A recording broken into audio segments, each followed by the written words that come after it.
Hey guys, welcome back.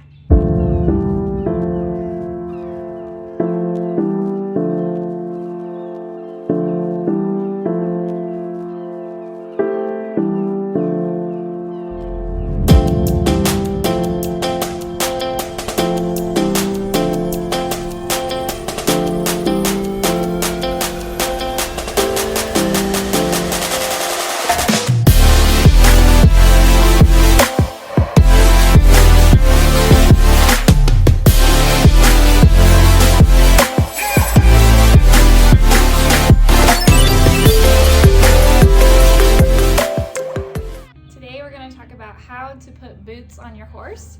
We have a few different kinds of boots that we're going to do. We have some English boots, we have some Western boots, and some bell boots. And we're just going to talk about how you put those on your horse and that you have proper placement. So follow along. So booting your horse is really important. It helps protect everything inside of his legs, helps keep him secure and give him the support that he might need for whatever event it is that you're doing. So for starters, we have the Western boot we're going to use today. What I like to do is pull the Velcro back first, and I just stick it backwards to itself. That way it doesn't get stuck while I'm trying to put it on the horse. So I roll all of those backwards, and then I just simply open the boot up. When you open the inside of the boot, a lot of times it will tell you what side it goes on the horse.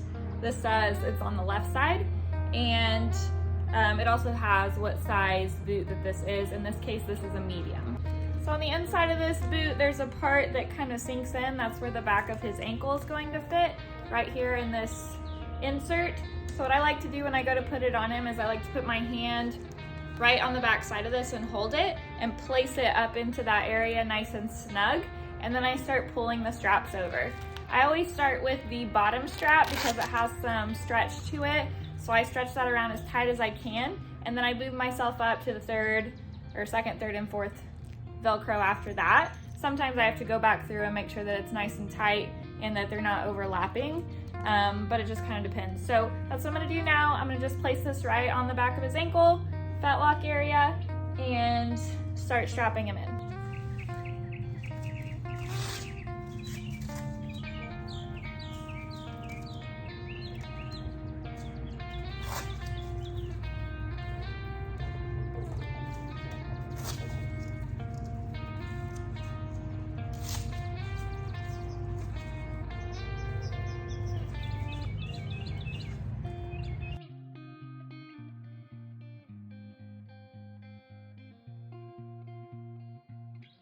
Now I have two different kinds of English boots here.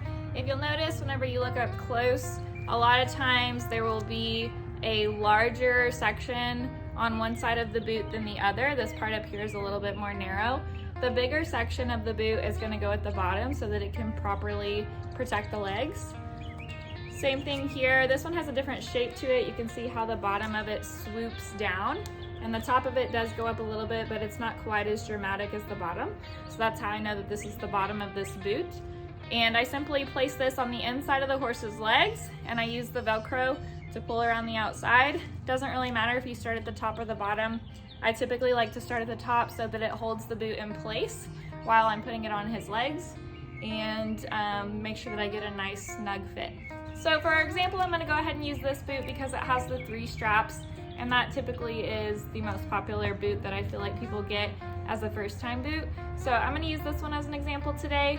And again, I'm just gonna place this right on the inside of his leg and start with the straps by bringing them around.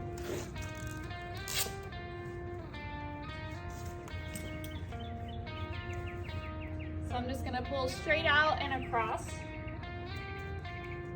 I want it to be snug, but I don't want it to be too tight. Pull straight out and across, and for the third one, same thing, put it through the loop, pull straight out and across.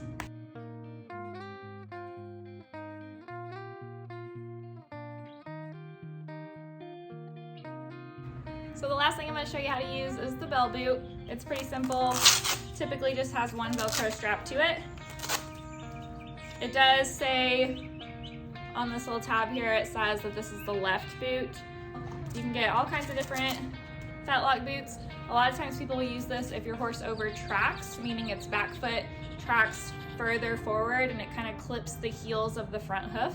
A lot of people will use it if your horse has shoes on. It will protect the back of the hoof from maybe that back foot stepping on the front shoe and pulling it off. Let's go ahead and put this on. I'll show you how to use it. Okay, so the Velcro on this one goes in the front.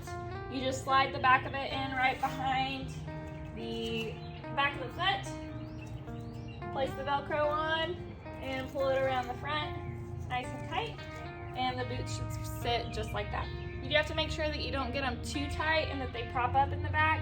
You're gonna make sure that they're covering the heel bulbs. That's the whole point of this boot. Sometimes if you get them too tight or if they're not the right size, they won't actually cover those places. So you'll wanna watch for that. This is another kind of boot that I have. This is actually a back boot or a hind boot. This is a jumping boot, and it places right on the inside of the back leg to add protection whenever the horses jump. This is a little bit small for Mambo, so I won't be able to put it on all the way, but I'll go ahead and show you how it goes. It also has buckles instead of Velcro on it, so they just go around the front and buckle in. So I'm gonna just show you the placement of this. I'm not gonna leave it on because it's too tight for him. So for the back boot, you just place it right on the inside of the back leg.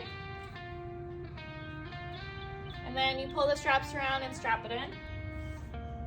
And just like the front boots on the English boot, this one has a lower side to it. This is the side that covers all of his ankle from the inside. Whether you ride English or Western, there's a boot out there that works for you. So make sure you look into that and what your horse needs. Make sure you decide what size your horse needs and what fits properly to help him do his job best. We hope you enjoyed this video and we'll see you in the next one.